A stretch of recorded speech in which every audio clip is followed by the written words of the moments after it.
have no neutral thoughts. Well, I'm Forgiveness Willie, teaching forgiveness from the Ozarks. We're ready for lesson 16 in A Course in Miracles. We're reading from the Foundation for Inner Peace version of A Course in Miracles. And this is for Thursday, January the 16th of 2025. Let's read through the lesson. I have no neutral thoughts. The idea for today is a beginning step in dispelling the belief that your thoughts have no effect. Everything you see is the result of your thoughts. There is no exception to this fact. Everything you see is a result of your thoughts. There's no exception to this fact. Thoughts are not big or little, powerful or weak. They are merely true or false. Those that are true create their own likeness. Those that are false make theirs. Whenever you use in Course in Miracles, whenever he uses the word make, he's talking about something the ego does. Anytime he uses the word create, he's talking about something God does. I've noticed that several times. I don't think there's any exceptions, but there could be in the reading. But you get an idea of what he's trying to communicate here. There is no more self-contradictory concept than that of idle thoughts. An idle thought. No more self-contradictory idea than an idle thought. What gives rise to the perception of the whole world can hardly be called idle. Every thought you have contributes to truth or to illusions. Either it extends the truth or it multiplies illusions. You can indeed multiply nothing, but you will not extend it by doing so. 0 times anything is still 0. It seems like you have a whole bunch of nothings. Paragraph 3. Besides your recognizing that thoughts are never idle, salvation requires that you also recognize that every thought you have brings either peace or war, either love or fear. Every thought we have brings either love or fear, peace or war. A neutral result is impossible because a neutral thought is impossible. There is such a temptation to dismiss fear thoughts as unimportant, trivial, and not worth bothering about, that it is essential you recognize them all as equally destructive, but equally unreal. We will practice this idea in many forms before you really understand it. I have no neutral thoughts. This should get you to look a little closer at what you've been thinking, knowing that it gives rise to everything you see. There is such a temptation to dismiss fear thoughts as unimportant, trivial, and not worth bothering about, that it is essential you recognize them all as equally destructive, but equally unreal. We will practice this idea in many forms before you really understand it. In applying the idea for today, search your mind for a minute or so with eyes closed and actively seek not to overlook any, in quotes, little thought that may tend to elude the search. This is quite difficult until you get used to it. You will find that it is still hard for you not to make artificial distinctions. Every thought that occurs to you, regardless of the qualities that you assign to it, is a suitable subject for applying today's idea. So you're just going to look at your thoughts, whatever thought it is, you're going to try to name it. In the practice periods, first repeat the idea to yourself. I have no neutral thoughts. And then, as each thought crosses your mind, hold it in awareness while you tell yourself, this thought about blank is not a neutral thought. And that thought about, and then name it, is not a neutral thought. But always, after you've noticed the thought, then dismiss it or let it go as you say, and this thought about whatever you were thinking about, whatever you are thinking about, is not a neutral thought. As usual, use today's idea whenever you are aware of a particular thought that arouses uneasiness. The following form is suggested for this purpose. This thought about blank is not a neutral thought because I have no neutral thoughts. So he's saying other than the practice periods, you can also use it to stabilize yourself if you find yourself fretting over something. 4 or 5 practice periods are recommended if you find them relatively effortless. If strain is experienced, 3 will be enough. The length of the exercise period should also be reduced if there is discomfort. Well, he's only asking us to do a minute 4 or 5 times today. But he says you can do it down to just 3 times, and you can even do it for less than a minute if that's too much.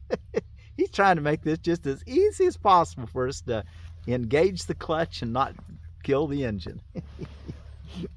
Okay, that's how I like to think of it. Real slow start. 1 minute, 3 times today, and even less than a minute if you find it uncomfortable.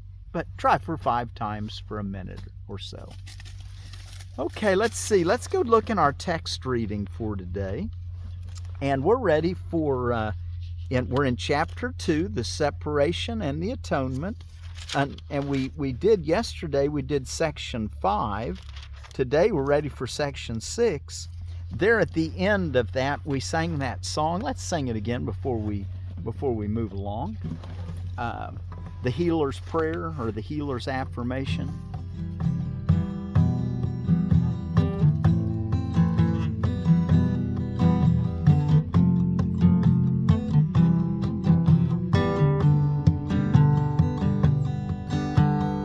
In a situation calling for help, think of it in this way. I am here only to be truly helpful.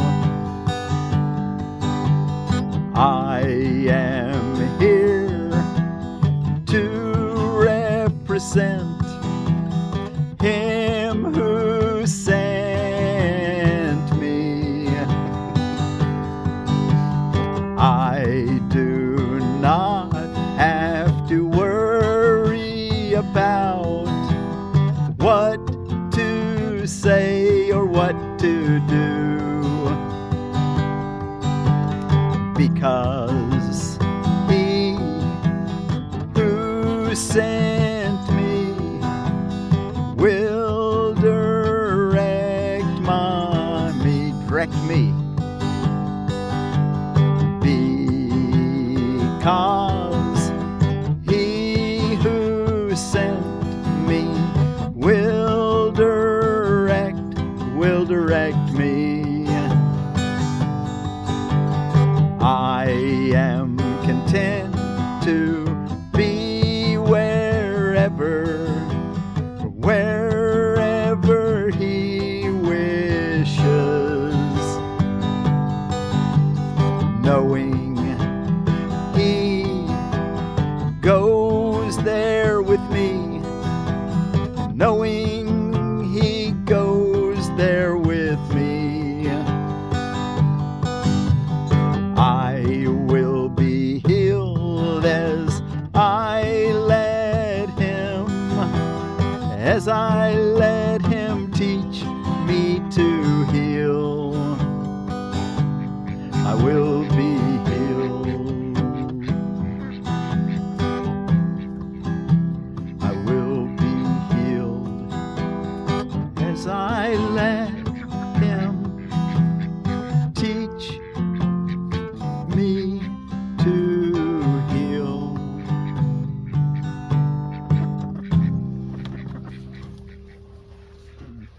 That song inspires me greatly. Okay, let's see. The words inspire me. All right, let's take a look now at our, let's continue in section 6, Fear and Conflict of chapter 2. There's a lot here, so pay attention. I won't have time to talk about much of it. Being afraid seems to be involuntary, something beyond your own control. Yet I have said already that only constructive acts should be involuntary. My control can take over everything that does not matter, while my guidance can direct everything that does, if you so choose. Fear cannot be controlled by me, but it can be self-controlled. Fear prevents me from giving you my control. The presence of fear shows that you have raised body thoughts to the level of the mind. This removes them from my control and makes you feel personally responsible for them. This is an obvious confusion of levels. I do not foster level confusion, says Jesus, but you must choose to correct it. You would not excuse insane behavior on your part by saying you could not help it. I couldn't help it. You would not excuse insane behavior on your part by saying you could not help it. Why should you condone insane thinking? There is a confusion here that you would do well to look at clearly. You may believe that you are responsible for what you do, but not what you think.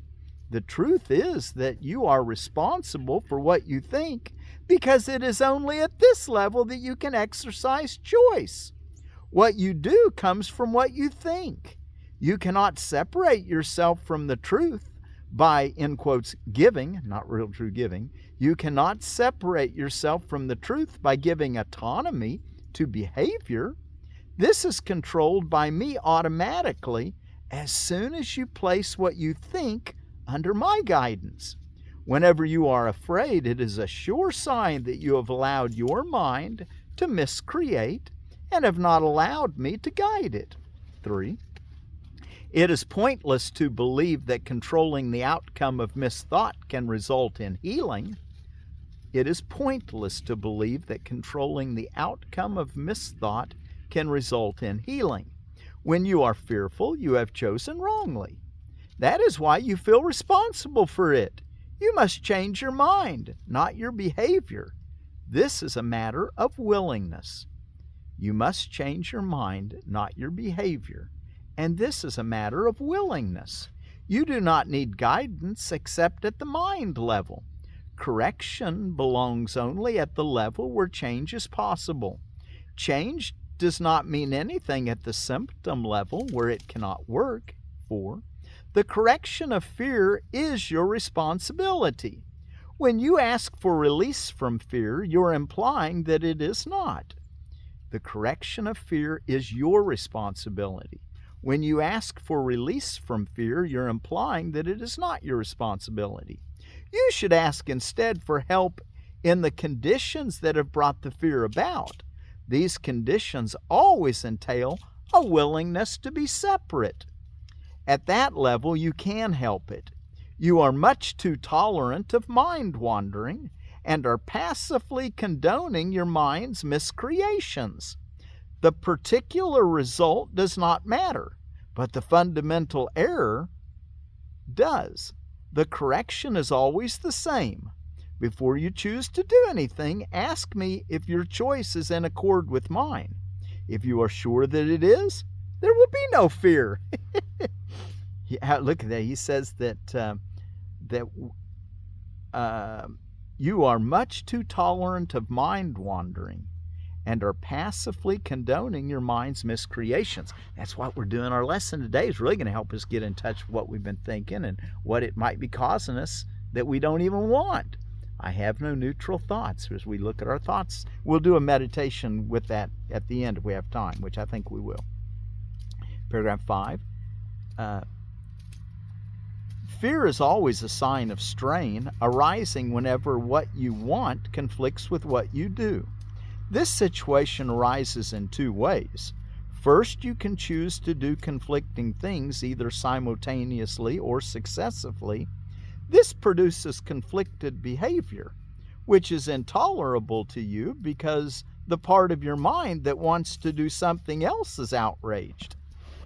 Second, you can behave as you think you should, but without entirely wanting to do so.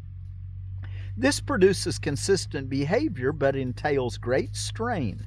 In both cases, the mind and the behavior are out of accord, resulting in a situation which you are doing, in which you are doing what you do not wholly want to do. In both cases, the mind and the behavior are out of accord, resulting in a situation in which you are doing what you do not wholly want to do.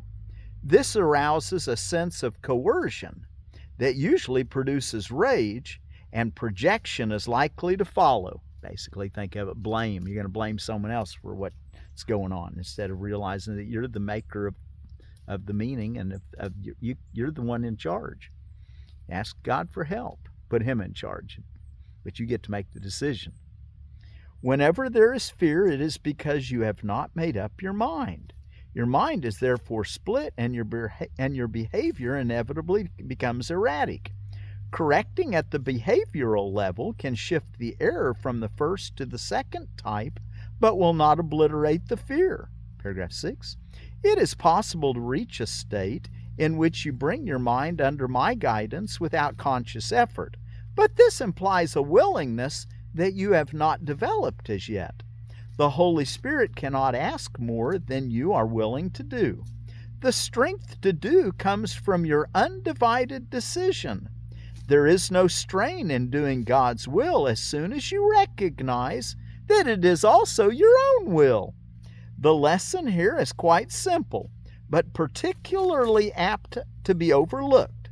I will therefore repeat it, urging you to listen. Only your mind can produce fear.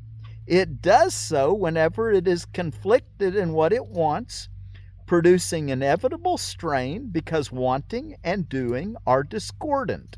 This can be corrected only by accepting a unified goal. Paragraph 7. The first corrective step in undoing the error is to know first that the conflict is an expression of fear.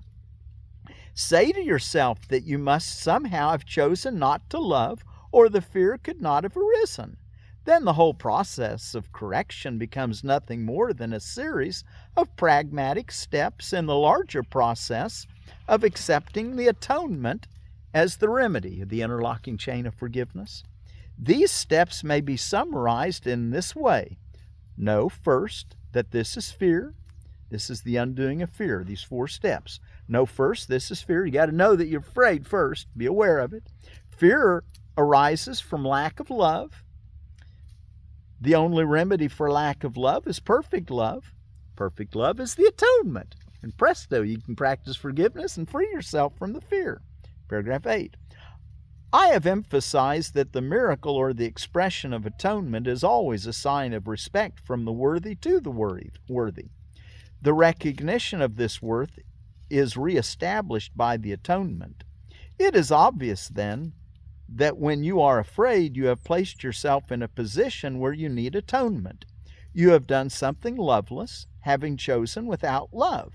This is precisely the situation for which the atonement was offered. The need for the remedy inspired its establishment. As long as you recognize only the need for the remedy, you will remain fearful. So first you have to notice that you're fearful, but then you have to be willing to do the other 3 steps. Fear, telling yourself fear arises from lack of love. The only remedy for lack of love is perfect love. Perfect love is the atonement. And we'll sing that at the end. The need for the remedy inspired its establishment. As long as you recognize only the need for the remedy, you will remain fearful. However, as soon as you accept the remedy, you have abolished the fear. This is how truly healing occurs. And the last paragraph, 9, and we'll finish this section. Everyone experiences fear, yet it would take very little right thinking to realize why fear occurs. Few appreciate the real power of the mind, and no one remains fully aware of it all the time. Few appreciate the real power of the mind, and no one remains fully aware of it all the time. However, if you hope to spare yourself from fear, there are some things you must realize, and realize fully. The mind is very powerful and never loses its creative force. It never sleeps. Every instant it is creating. It is hard to recognize that thought and belief combine into a power surge that can literally move mountains. Of course, Jesus said that very idea that faith could remove mountains in Matthew chapter 17, verse 20 and 21. It appears at first glance that to believe such power about yourself is arrogant, but that is not the real reason you do not believe it. You prefer to believe that your thoughts cannot exert real influence because you're actually afraid of them. This may allay awareness of the guilt, but at the cost of perceiving the mind as impotent. If you believe that what you think is ineffectual, you may cease to be afraid of it, but you are hardly likely to respect your mind when you do that. There are no idle thoughts. All thinking produces form at some level. Okay, now this really goes well with our lesson, doesn't it? There are no idle thoughts. Okay, well, we'll sing our meditation here in just a little bit. Let's take a look at what's going on around the world. Our word for peace will be from the Chinese people, and it's Hepimg. Hepimg be with you. Peace be with you. And let's see what else we have going on. It's out of holidays and observances. I found that it's Religious Freedom Day. It's basically the day in 1786 that the Virginia Statute for Religious Freedom was enacted. International Hot and Spicy Food Day. Without a Scalpel Day. In 1964, Dr. Charles' daughter performed the first angiography. You know, we worked on checking out blood vessels without using a knife to cut and look at them. I was able to look at them using some kind of imaging, which we're pretty well accustomed to now these days. That happened in 1964. Psychiatric Technicians Day. Thank you, all you technicians that help in helping us all figure out what we're thinking. And well, are you realizing there's no idle thoughts? They all have effect. Prohibition Remembrance Day. This is the day that Prohibition started in 1919. It ended on December the 5th of 1933. Quinoa Day, the Chenopodium quinoa. Quinoa is its species name. Chenopodium. I found some interesting. It's been around in the Andes for 5,000 years. It was a sacred plant of the Incas, and the Spanish outlawed it in 1530, kind of like they did it, like the U.S. government did with cannabis, and still has, I guess. Hopefully they're going to change that. But anyway, 1530 they outlawed it. It was kind of went underground. People didn't know about it until, I remember back in the 70s, people were saying, hey, there's this grain called quinoa. We could have been having it for 4 centuries. Somebody didn't understand. Use their fear. The power of the mind, though, huh? It sure shows the power of the mind as a society. Appreciate a Dragon Day, Boston Day, and Book Publisher Day. Okay, well, I think that's good. I have no neutral thoughts. Let me make sure I get everything set up here so the wind doesn't blow it. And thank you all so much for joining me today in studying A Course in Miracles.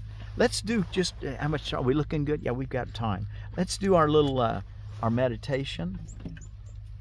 I have no neutral thoughts. But before we do that, let's sing this song, the How to Undo Error, Undoing Error song.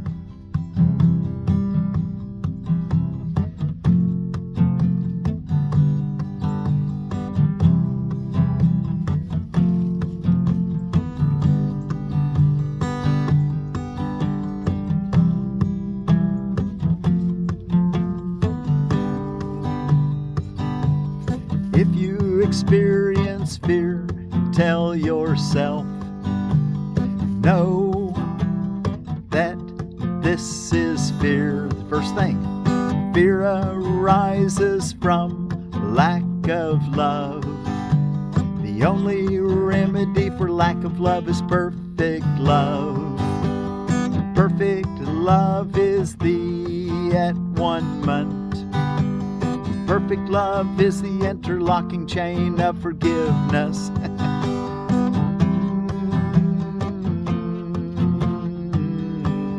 Now let's do our lesson.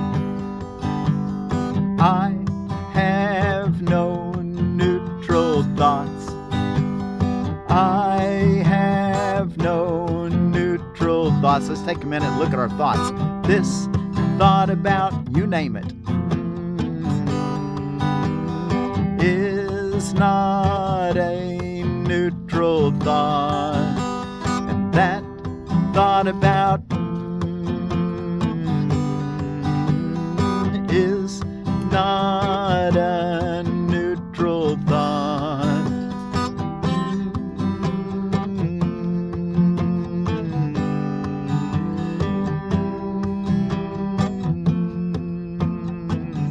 Look at your thoughts.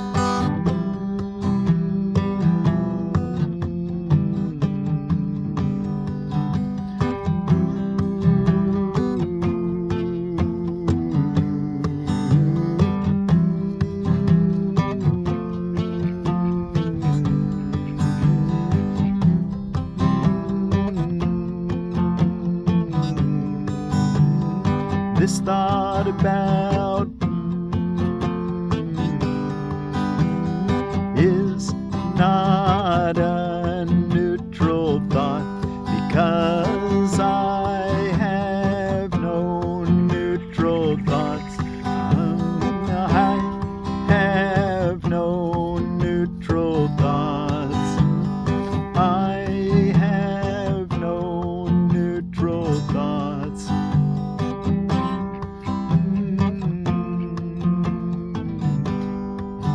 Since it's the same tune, it's our undoing error song. Let's do it one more time. If you experience fear, tell yourself, no, first, this is fear. You got to know it before you can let it go. Fear arises from lack of love. The only remedy for lack of love is perfect love. Perfect love is the Atonement. Perfect love is the interlocking chain of forgiveness.